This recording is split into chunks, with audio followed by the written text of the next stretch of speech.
Welcome to Episode 2 of the Grasp of Erebus podcast series, part of the Devan Prodigy. I'm Sebastian Dax. In this episode, we move deeper into something less visible but far more influential, the empathic gift. In the previous episode, we explored the shadow cult and, within it, the harvesters. They move quietly through ordinary life, observing, sensing, not what people say, but what they feel, because that is where the signal is. So what is this gift? Not mind reading, something subtler, more precise, an awareness of emotional states so refined it begins to feel like insight. Intentions start to surface, patterns start to form, and over time, behavior becomes predictable.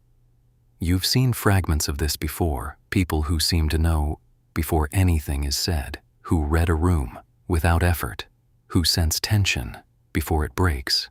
Historically, they've had many names, most of them dismissed, some erased.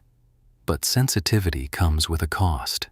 Imagine standing in a crowded space and feeling everything, not observing it, feeling it, a constant current pulling at your attention, draining, unrelenting. For many, it doesn't feel like a gift at all, and yet, there's advantage in it, because if you can sense emotional shifts, you can anticipate action, not perfectly, but enough to respond early, enough to redirect outcomes, to step into the moment before it fully arrives. Over time, those patterns become clearer, less chaotic, more structured, like something being played just beneath the surface, and if you can hear it, you can begin to influence it. That's where the gift changes, because it doesn't stop at observation. It extends into interaction. Empaths don't just sense emotion. They can move it, draw it out, shift it, replace it, subtly or directly. Think of it as a connection, energy moving between people, balanced or unbalanced, and every exchange has a cost. Some emotions are heavier, fear, rage, grief. They take more to carry, more to remove. Others, lighter, easier to move, but harder to give. And over time, that imbalance matters because the energy being moved isn't abstract, it's life force. Push too far, and something gives. Now, this is where the divergence begins, because not everyone uses this gift the same way. Travelers tend to use it carefully, to understand, to help, to navigate. But the shadow cult does something else.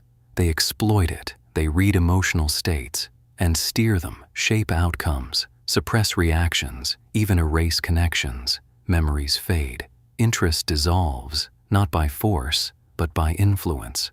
Over time, that becomes control, and control becomes invisibility.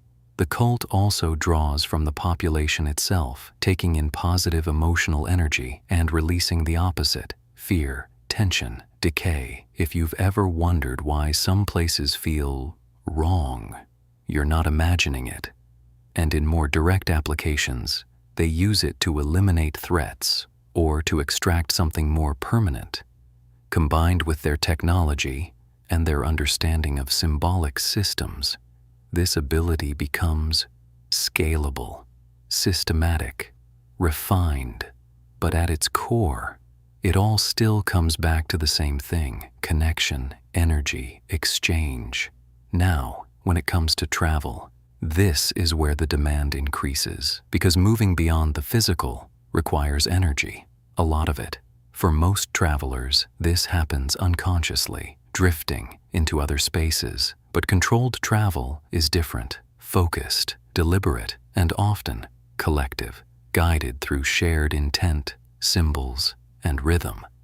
The cult, however, takes another path. They draw from something else, something not human. A different current, stored, harnessed, used. And like everything else, it comes at a cost. So as you move through Grasp of Erebus, keep this in mind. Not everything you feel is yours. Not every reaction is accidental. And not every silence is empty. I'm Sebastian Dax. Thank you for being here. If this deepened your perspective, there's more ahead. And as always, watch your shadow.